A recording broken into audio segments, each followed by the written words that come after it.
যেই মাউটাসকে আমি প্রমাণ কইরা তুমি লগ্নবস্ত মায়ের বিয়ে কইরা ঘরে আনিলে সংসারে অমঙ্গল হইবি। আর তাই তো কারখানা থেকে 10 লক্ষ টাকার মেশিন তরে আমি হাফিজ করে রাখছি। কথাটি শোনা মাত্র বউ সাহেবের হাতটা ভেজে যায়। 1 মাস হাসপাতালে শুয়ে থাকে। আর সেই সুযোগটারে কাজে লাগাই। আমি আমার নিজের রাখাটারে গুছিয়ে ফেলছি। এইবার বৌমণিরে মানসিকতারে বুনবাসে পাঠাইলে আমার কমছে। আর করুম না বা কেন পর তো নয়, আমি হইলাম গিয়া কর্তা বাবুর আপন, মাস্তুত ভাইয়ের আপন, বোনের আপন, ননদের আপন পোলা। ছোটবেলা থেকে এই বাড়ি নুন আমি খাইতাছি। নুন হারামি হইতে পারলাম নাই। বিভীষণ কাকা, একি তুমি এখানে? আর আমি তোমাকে সারা বাড়ি খুঁজে বেড়াচ্ছি। যাও ছোট বাবুর জন্য খাবারটা নিয়ে এসে। যাইতাছি বৌমণি, যাইতাছি। আজ আমি ভীষণ খুশি। কারণ যে বোন আমাকে বিয়ে করতে না বলেছিল, সেই বোন আমাকে নিজেই নিতে আসছে। আমি প্রমাণ করে দিয়েছি, একজন পাগল একটা ভালো মানুষের সঙ্গে থাকলে আবার সুস্থ স্বাভাবিক হতে পারে। दुनिया किसी की प्यार से जन्नत से कम नहीं, एक दिल रुबा दिल है जो फूलों से कम नहीं।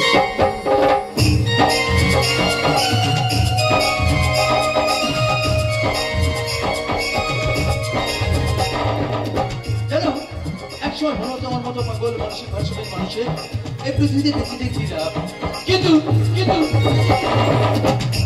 তোমার কাছে বারবার মনে হয় যেন অনেক বছর ধরে বাঁচতে থাকি। আচ্ছা তুমি আমার জীবনে আরো অনেক আগে আসলে কেন? কোথায় লুকিয়েছিলে?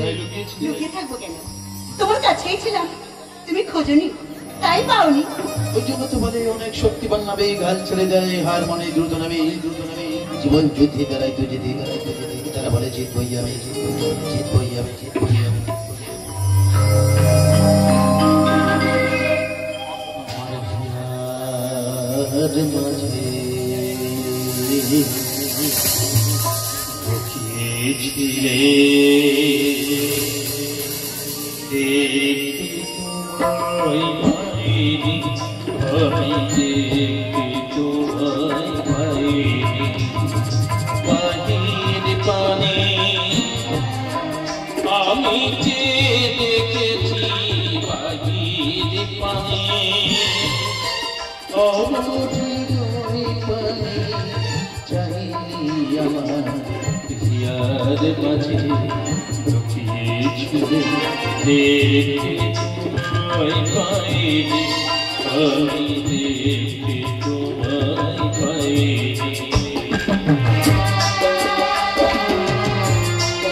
আপনারা কি আছেন? যে পাগল মালটা এত তাড়াতাড়ি সুস্থ রেখে যাবে, তাই তো? বলবো বলবো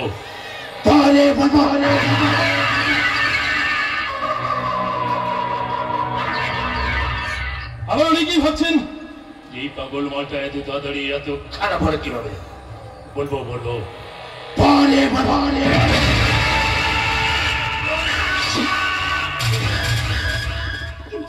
কিন্তু তুমি আমাকে মারলে কেন?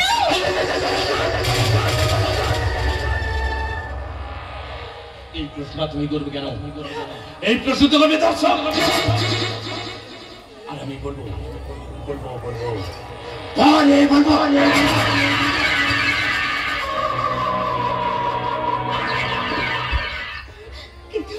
কিন্তু আমি তোমার জীবনের থেকে বেশি তোমাকে ভালোবাসি।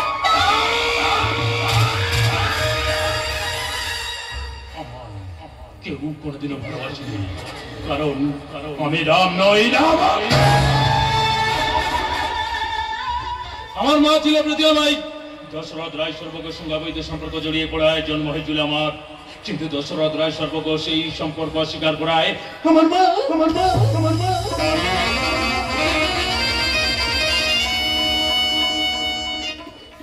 লজ্জায় ঘৃণায় আত্মহত্যা করা।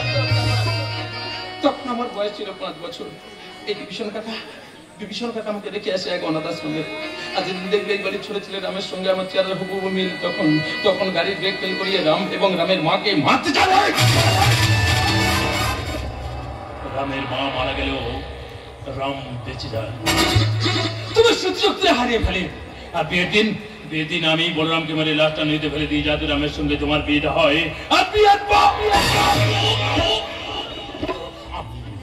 রাম সেজে তোমার সাথে সারা জীবন থাকতে পারি।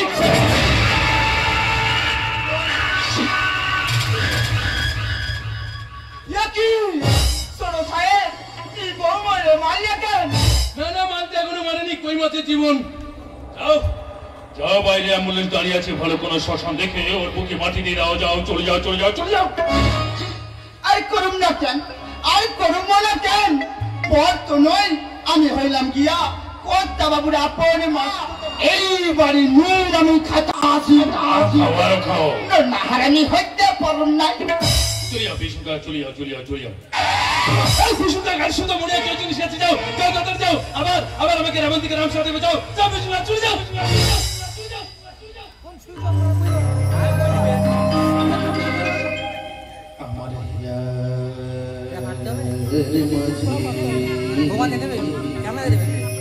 আমার ছিলে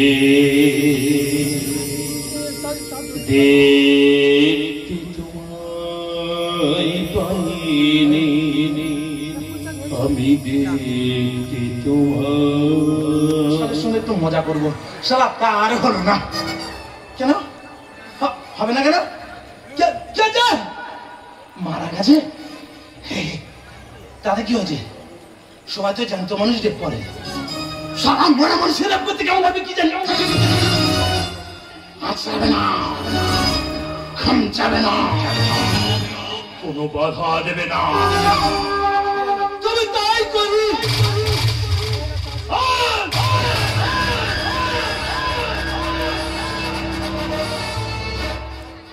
খারাপ লাগছে? খারাপ যদি লাগছে তুমি মঞ্চ থেকে চোখটা পিছনে করে দেখুন। দেখবেন আপনার এলাকায়, আপনার শহরে, আপনার নগরে, আপনার পাশ বাড়িতে প্রতি বছর, প্রতি মাস, প্রতি সপ্তাহে, প্রতিদিন, প্রতি মুহূর্তে এইসব ঘটনাই ঘটছে। তখন খারাপ লাগে না? তখন প্রতিবাদ ভাসে থাকে না? তাহলে আজ কেন প্রতিবাদ করবেন? যা দেখাবো চুপচাপ বসে দেখবেন।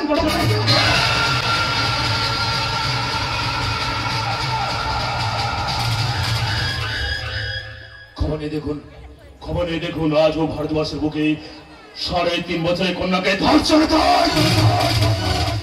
তখন কারো খারাপ লাগে না, শুধু খারাপ লাগে কাজের মঞ্চের সামনে কাজের মঞ্চের সামনে।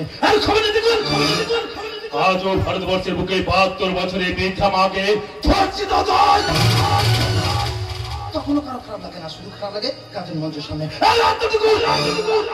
এতটুকু জমির জন্য এক ভাই আর এক ভাইয়ের গলায় কাটারি। তবু তবু আমাদের খারাপ লাগে না, শুধু খারাপ লাগে গাজন মঞ্চের সামনে প্রত্যেকবার ইচ্ছায় গাজন মঞ্চের সামনে। আমি বলছি খারাপ লাগারও বার্তা তৈরি করুন, প্রতিবাদের ভাষাটা মুখ থেকে বেরিয়ে আসুন, হাতে হাত তুলে দিন। তবে সেটা গাজনে অভিনয় করার আপনার বিরুদ্ধে নয়।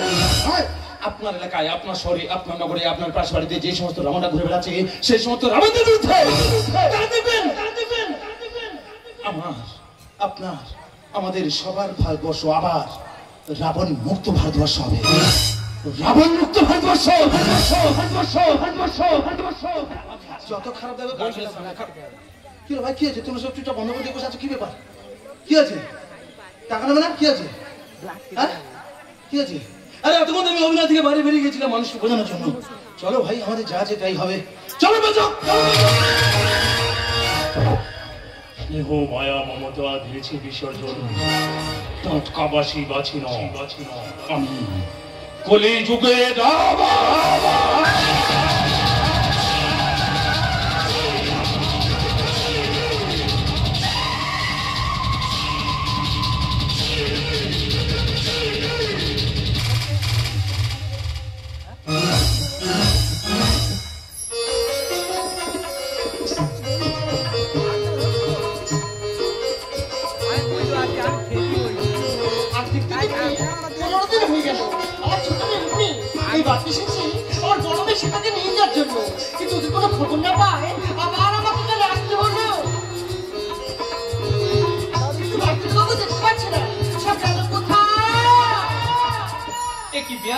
ভালো আছেন? কখন এলেন? এই তো কিছুক্ষণ। আপনি ভালো আছেন? হ্যাঁ আমি ভালো আছি। কিন্তু মেজামেকে দেখছি না। তা তো আমি জানি না, আমি 1.5 মাস হসপিটালে ভর্তি ছিলাম, আজ ছুটি হয়েছে তাই বাড়িতে চলে এসেছি। সে কি? তাদের সব গেল কোথায়? কে বলতে পারবে ওরা কোথায় আছে, কেমন আছে? আমি জানি ওই শয়তানটা কোথায় আছে। শয়তান? কে শয়তান? কার কথা বলছিস? বসে আপনার বাদে এতদিন যে রাম সেজেছিল সে আসলে রাম নয়, রাবণ। কি বলছিস? ঠিকই বলছি বড় সাহেব, ঠিকই বলছি। রাবণ হলো প্রতিমা মাইয়ের গর্ভজাত তোমারই ঔরজাত সন্তান। একদিন সম্পত্তি লোভী রামের বিয়ের পর রামকে চড়াইয়া ফেলে ওই শয়তানটারে এই বাড়িতে আমি আনছিলাম। যেদিন বউ মাইরা চুরি মাইরা আমারে রামচা শোষালে পুঁতে দিতে বলে। আমি বৌমনি মহ শ্মশানে গিয়ে মাটি খুলতেছি, তখনই হঠাৎ আমার ফোনে খবর এলো আমার ঘর বাড়ি সব আগুন লাইগা পুইরা গেছে। তাহলে বুঝলো এ হগল আমাগো পাপের সাজা। তাই বৌমানে বাঁচাচ্ছি, ওই শয়তানটা মনে হয় উড়িবিকে মায়েরা ফেলাছে। তুমি বলে দাও ঈশ্বর সীতারা এখন কোথায় আছে, কেমন আছে?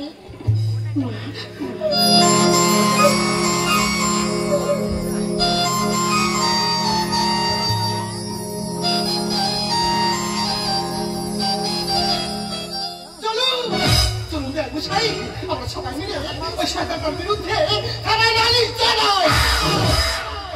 ও শয়তানটা আমার রামকে সরিয়ে আমার সাথে ভালোবাসার অভিনয় করেছে। ও আমার একমাত্র আদরের বোনকে আমার কাছ থেকে কেড়ে নিয়েছে। তাই ওই শয়তানটার উপযুক্ত শাস্তি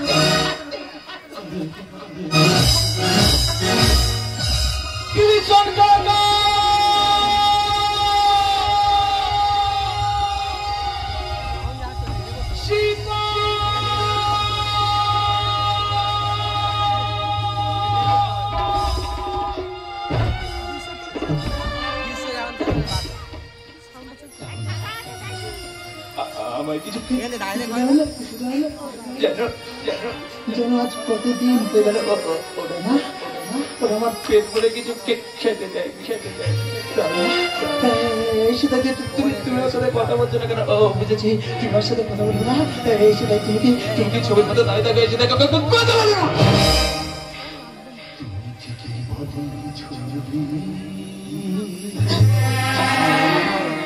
শুধু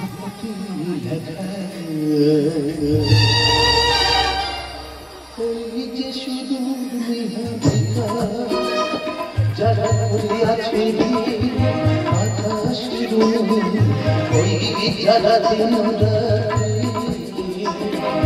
ভালো হাতে চলি আছে অধাধি রাত্রি তুমি কি তাদের মন সত্য চালু করবো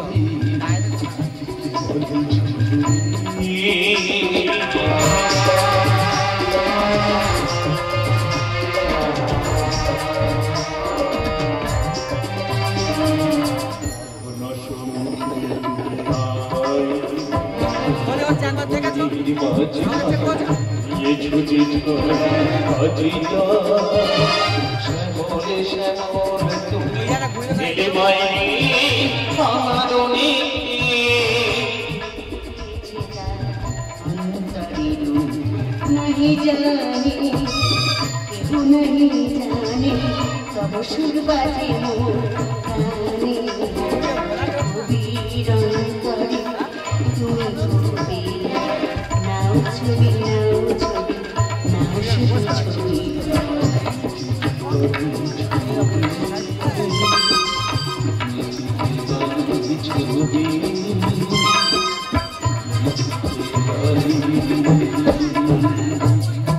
ছবি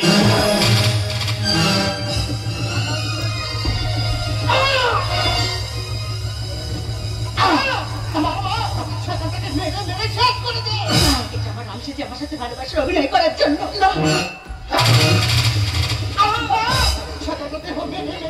কথা করে দে আমার একমাত্র আদরের বোনকে আমার কাছ থেকে কেড়ে নেওয়ার জন্য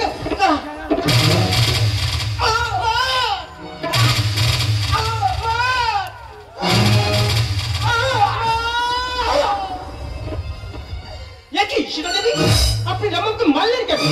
আপনার সঙ্গে যে রাবণ রাম সেতু অভিনয় করেছিল সেই রাবণ এবং বিভীষণ বাবুকে আমরা গ্রেফতার করেছি, কিন্তু আপনি কি করলেন? কনস্টেবল বাইরে দাঁড়িয়ে আছে আপনাকে নিয়ে যাওয়ার জন্য। You under arrest.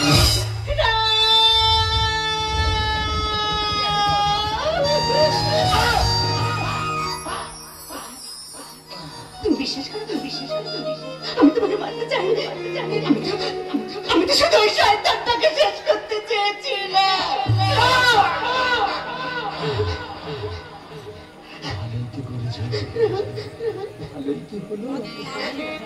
এই পৃথিবীতে আমার বলে আর কেউ রইল না।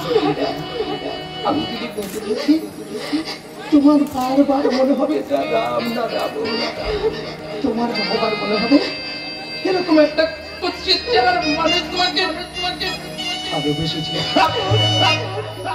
তুমি মন থেকে ভালোবাসতে পারছি না, আর ভালোবাসা হলে এই পৃথিবীতে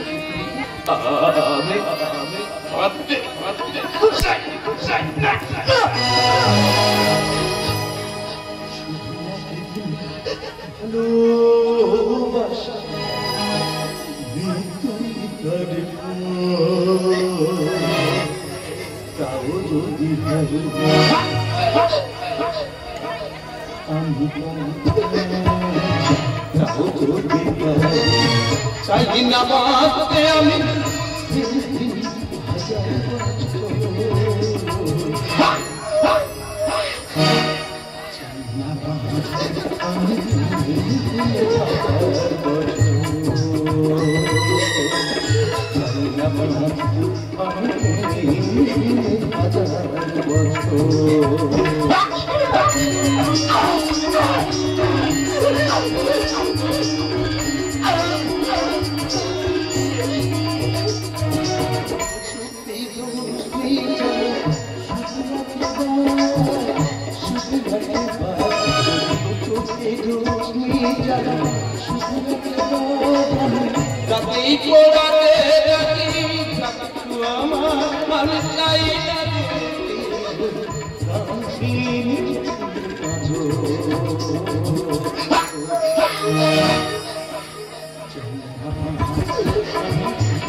আপনি সবাইকে বলে দিন, আমার মৃত্যুর জন্য কেউ দায়ী নয়।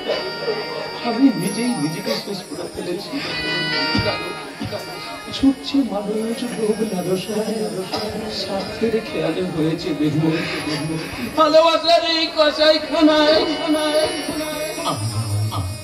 চেনা পৃথিবী, অচেনা